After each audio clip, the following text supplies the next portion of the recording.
Here is what the Scotland's proposed gender recognition laws mean.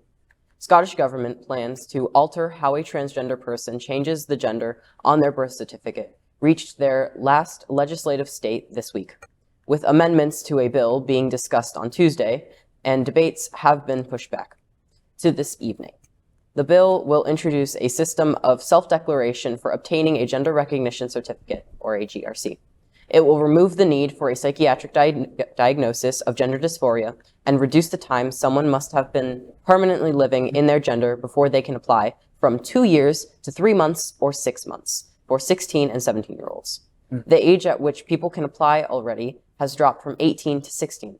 Proponents of the changes hope that they will streamline a process that many transgender people find intrusive and distressing, but not affect the spaces or services they use in their day-to-day lives.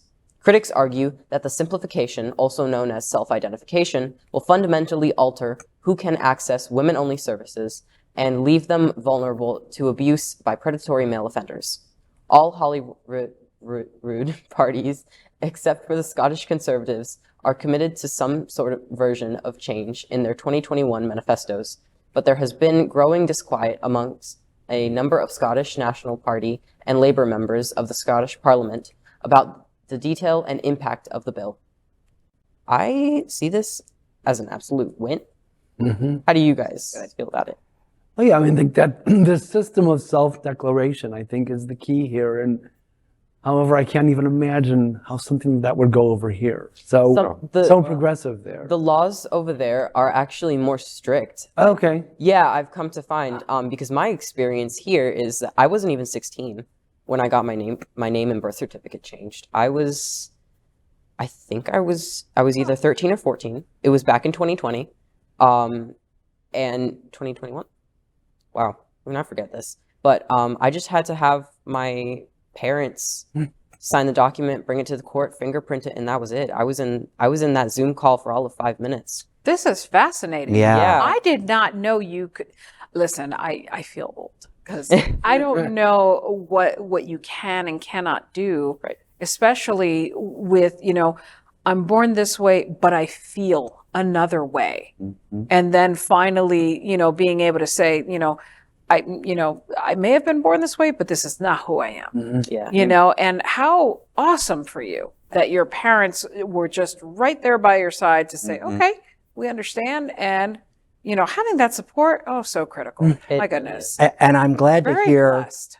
You're happy with it because, when I read it and it's like, okay, 18 plus, you wait 3 months. But if you're 16 and 17, you need to wait 6 months. And it's like, my question was, to you, knowing you were going to be here, is that acceptable? Because you clearly know, and apparently you're not even 16 or 17 yet, but you clearly know, I don't understand why someone who is 16 or 17, who might be earning their own money and may or may not be paying taxes, why are they being subject to a longer wait period than someone who has reached the age of majority? So I understand the reasoning, because it is something that, while it is not completely permanent, it is something that it's a process to go back to. So they're trying to make sure that this is a decision that they're really wanting to make. Right. Yeah. That's on one aspect of it. On the other hand, it's not permanent. Yeah. They can go back to it. So I feel like they should have the right to just make that decision. If their parents are supporting of it and they can legally make that decision with the help of their parents, go for it. I completely understand, on the other hand, if it was a medical issue where it's like, oh, okay, this is a permanent surgery, I understand that. But with this, I'm glad they're making movement forward. Yeah, I think it's a step in the right direction, right?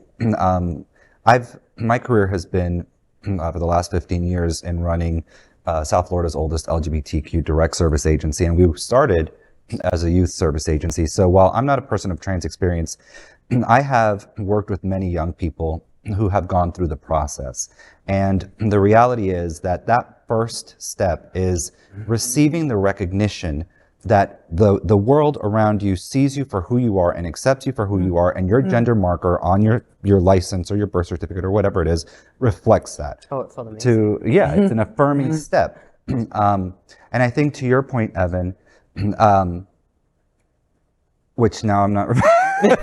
I think to your point, it's something that's reversible, right? It's not, we're not talking about gender reassignment surgery. We're not talking about puberty blockers, which is an issue that we're dealing with here in the United States. Those are also not permanent. No, but we have a lot of problematic legislation that seems to think otherwise. But I think, you know, it is reversible. And so while yes, it would be great if at the age of 16 they could change their gender marker in 3 months, but at least they've shortened the period. Absolutely. LGBTQ plus news is vital for our community and for the broader world as a whole. We have enough enemies at Fox News. Tucker, Sean, and Laura are loud.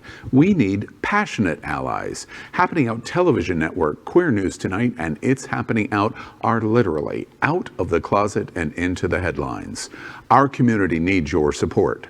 Like this broadcast and subscribe now to ensure the growth of the entire LGBTQ plus community.